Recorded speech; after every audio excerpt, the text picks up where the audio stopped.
ಈ ದಿನ ಕರ್ನಾಟಕ ರಾಜ್ಯದ ಭಾರತೀಯ ಜನತಾ ಪಾರ್ಟಿಯ ಅಧ್ಯಕ್ಷರಾದ ಬಿ.ವೈ. ವಿಜೇಂದ್ರ ಅವರ ನೇತೃತ್ವದಲ್ಲಿ ರಾಜ್ಯ ಪದಾಧಿಕಾರಿಗಳು ಸೇರಿದಂತೆ ಪ್ರಮುಖ ಮುಖಂಡರ ಉಪಸ್ಥಿತಿಯಲ್ಲಿ 39 ಸಂಘಟನಾತ್ಮಕ ಜಿಲ್ಲೆಯ ಜಿಲ್ಲಾಧ್ಯಕ್ಷರ ನಿಯುಕ್ತಿಯ ನಂತರ ಒಂದು ಅಭಿನಂದನಾ ಕಾರ್ಯಕ್ರಮವನ್ನು ಏರ್ಪಡಿಸಿ ಅವ್ರಿಗೆ ಮುಂಬರುವಂಥ ಸವಾಲುಗಳ ಬಗ್ಗೆ, ಸಂಘಟನಾತ್ಮಕ ಚಟುವಟಿಕೆಗಳ ಬಗ್ಗೆ ಯಾವ ರೀತಿಯಾಗಿ ಪಕ್ಷದ ಸಂಘಟನೆ ಆಗಬೇಕು ಅನ್ನೋದ್ರ ಬಗ್ಗೆ ವಿಸ್ತಾರವಾಗಿ ಚರ್ಚೆಯನ್ನು ಮಾಡಿ ರಾಜ್ಯಾಧ್ಯಕ್ಷರು ನಿರ್ದೇಶನವನ್ನು ಕೊಟ್ಟಿದ್ದಾರೆ.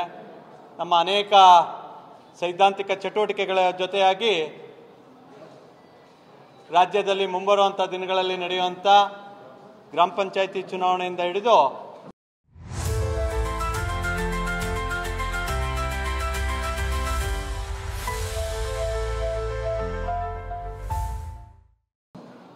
ಸ್ಥಳೀಯ ಸಂಸ್ಥೆಯ ಚುನಾವಣೆಯನ್ನು ಯಶಸ್ವಿಯಾಗಿ ಎದುರಿಸೋದಕ್ಕೆ ಬೂತ್ ಮಟ್ಟದಿಂದ ಮಂಡಲ ಮತ್ತು ಜಿಲ್ಲಾ ತಂಡದ ಪಾತ್ರ ಯಾವ ರೀತಿ ಇರಬೇಕು ಅನ್ನೋದ್ರ ಬಗ್ಗೆ ಸಲಹೆ ಸೂಚನೆಗಳನ್ನ ಕೊಡೋದ್ರ ಮೂಲಕ ಸಂಘಟನೆಗೆ ಚುರುಕನ್ನು ಮುಟ್ಟಿಸೋದ್ರ ಮೂಲಕ ಭಾರತೀಯ ಜನತಾ ಪಾರ್ಟಿ ಯಶಸ್ವಿಯಾಗಿ ಕಳೆದ ಏನು ಈ ಕಾಂಗ್ರೆಸ್ ಸರ್ಕಾರದ 2 ವರ್ಷದ ದುರಾಡಳಿತ ಇತ್ತು ಅದನ್ನು ಜನರಿಗೆ ತಲುಪಿಸೋ ನಿಟ್ಟಿನಲ್ಲಿ ಏನು ಕಳೆದ ಒಂದು ಕಾಲು ವರ್ಷದಲ್ಲಿ ಸನ್ಮಾನ್ಯ ಬಿ.ವೈ. ವಿಜೇಂದ್ರ ಅವರು ರಾಜ್ಯಾಧ್ಯಕ್ಷರಾಗಿ ಪಕ್ಷವನ್ನು ಯಶಸ್ವಿಯಾಗಿ ವಾಲ್ಮೀಕಿ ಹಗರಣದಿಂದ ಹಿಡಿದು ಹೂಡಾ ಹಗರಣದ ಏನು ಪಾದಯಾತ್ರೆಯಿಂದ ಹಿಡಿದು ಕಳೆದ ತಿಂಗಳು ನಡೆದಂಥ ಜನಾಕ್ರೋಶ ಯಾತ್ರೆಯ ಮೂಲಕ ಏನು ಸರ್ಕಾರದ ವೈಫಲ್ಯವನ್ನು ಜನಸಾಮಾನ್ಯರಿಗೆ ಯಶಸ್ವಿಯಾಗಿ ತಲುಪಿಸೋದ್ರ ಮುಖೇನ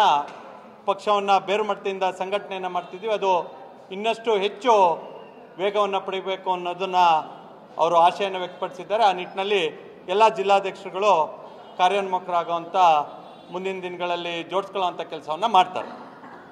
ಇದು ಈ ದಿನ ನಡೆದಂಥ ಸಂಘಟನಾತ್ಮಕವಾದಂಥ ನಮ್ಮ ಸಭೆಯ ವಿವರಗಳು.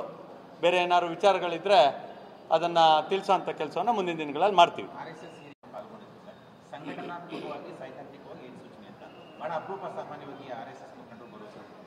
ಪರಿವಾರದ ಎಲ್ಲ ಹಿರಿಯರ ಮಾರ್ಗದರ್ಶನವನ್ನು ತೆಗೆದುಕೊಂಡು ಪಕ್ಷದ ಕಾರ್ಯಕರ್ತರು ಸಮಾಜಕ್ಕೆ ಒಳಿತನ್ನು ಮಾಡಬೇಕು ಅನ್ನೋ ನಿಟ್ಟಿನಲ್ಲಿ ಅನೇಕ ಹಿರಿಯರು ಮಾರ್ಗದರ್ಶನ ಕೊಡ್ತಾರೆ. ಅದರಲ್ಲಿ ಇವತ್ತು ಹಿರಿಯರು ಕೂಡ ಮಾರ್ಗದರ್ಶನ ಕೊಟ್ಟಿರ್ತಾರೆ. ಅದರಲ್ಲಿ ಯಾವುದೂ ವಿಶೇಷತೆ ಇಲ್ಲ.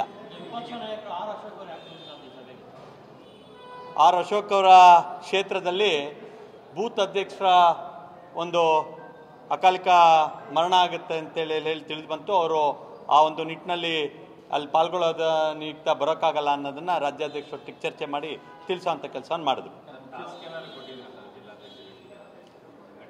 ಸಂಘಟನಾತ್ಮಕವಾಗಿ 4 ಗೋಡೆ ಮಧ್ಯೆ ನಡೆಯುವಂಥ ಟಾಸ್ಕ್ಗಳನ್ನು ಕಾರ್ಯಗತ ಮಾಡುವಂಥ ಕೆಲಸವನ್ನು ಅವ್ರು ಮಾಡ್ತಾರೆ. ಅದು ಯಾವುದೂ ಕೂಡ ಮೈಕ್ ಮುಂದೆ ಹೇಳೋಂಥ ಚಟುವಟಿಕೆಗಳಲ್ಲ.